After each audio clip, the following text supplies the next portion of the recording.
Hello everyone. तो class 10th के board exams खत्म हो जाने के बाद बच्चे अभी रिलीव्ड होंगे।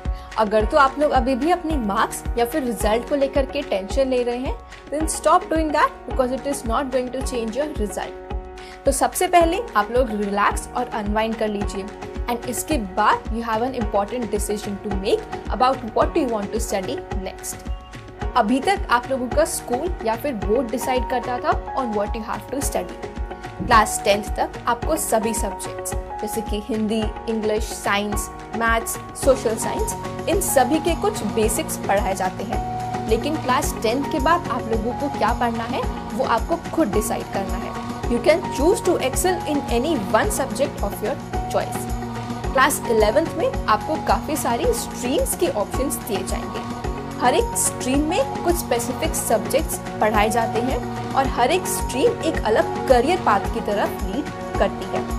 तो इसीलिए आपको आगे जाकर के लाइफ में क्या बनना है एंड लॉन्ग टर्म में क्या करना है, it is a good time to start thinking about these things.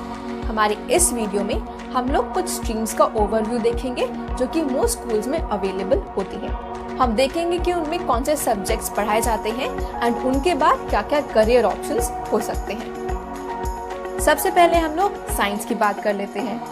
It is one of the most famous and sought after streams today. It covers the study of natural world around us from an atom to a galaxy. Science में भी आगे दो group of subjects हो सकते हैं और बच्चे इन दोनों में से कोई भी एक ग्रुप ले सकते हैं। पहला ग्रुप होता है नॉन मेडिकल का and it covers the subjects physics, chemistry and maths. Second group is medical का and it covers the subjects physics, chemistry and biology. कुछ बच्चे मैथ्स एंड बायोलॉजी दोनों ही ले लेते हैं क्योंकि इससे उनके करियर ऑप्शंस बढ़ जाते हैं। लेकिन इन दोनों ही सब्जेक्ट्स का सिलेबस काफ़ी ज़्यादा वास्ट हो सकता है और इनको आपस में पढ़ना थोड़ा सा चैलेंजिंग हो सकता है। अब अगर तो हम करियर ऑप्शन की बात करें तो non medical students can go on to do engineering, architecture, Indian defence services और they can do a BSc course in any one of their subjects. Medical students on the other hand can go on to become a doctor, nurse, physiotherapist या फिर वो भी अपने से किसी भी एक सब्जेक्ट में BSc कोर्स कर सकते हैं।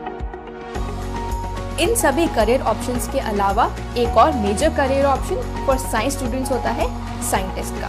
साइंटिस्ट बन के you will get to work in some of the most prestigious institutes of our country like ISRO, DRDO etcetera. Scientist बनने के लिए भी मोस्टली बच्चे अंडर ग्रेजुएट लेवल पे कोई भी एक सब्जेक्ट में स्पेशलाइज करते हैं and then they go on to study further and do a PhD। Scientist बनने के लेकिन और भी पाथ्स हो सकते हैं। अब हम आर्ट्स की बात करते हैं। मोस्ट ऑफ द स्कूल में आर्ट्स में कंपलसरी सब्जेक्ट्स जो होते हैं वो होते हैं history, geography, political science and English. इसके अलावा बहुत सी जगह में और सब्जेक्ट्स भी ऑफर किए जाते हैं जैसे कि psychology, sociology, fine arts etcetera. और आर्ट्स पढ़ने के बाद जो कुछ कॉमन या फिर फेमस करियर पाथ्स होते हैं वो होते हैं लॉ, मैनेजमेंट, हॉस्पिटैलिटी या फिर इंडियन एडमिनिस्ट्रेटिव सर्विसेज। कॉमर्स में मेन सब्जेक्ट्स होते हैं economics, business studies and accountancy. इसके अलावा बहुत से बच्चे कॉमर्स में इंग्लिश एंड मैथ्स भी पढ़ते हैं क्योंकि स्कूल्स में ऑफर किए जाते हैं। और कॉमर्स पढ़ने के बाद जो मोस्ट फेमस करियर ऑप्शंस होते हैं वो होते हैं CA which is chartered accountant, CS company secretary और कॉर्पोरेट लॉ, मैनेजमेंट एक्सेट्रा। तो ये जो तीन स्ट्रीम्स थी साइंस, आर्ट्स एंड कॉमर्स, ये हैं जो मोस्ट ऑफ द स्कूल्स में ऑफर की जाती हैं और ज़्यादातर बच्चे लेते हैं।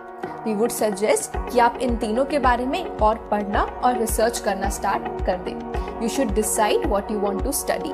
आपको अपने इंटरेस्ट तो देखने ही चाहिए और ये भी देखना चाहिए कि आपके खुद की स्ट्रेंथ्स क्या हैं, आप किन चीज़ों में बेस्ट हैं।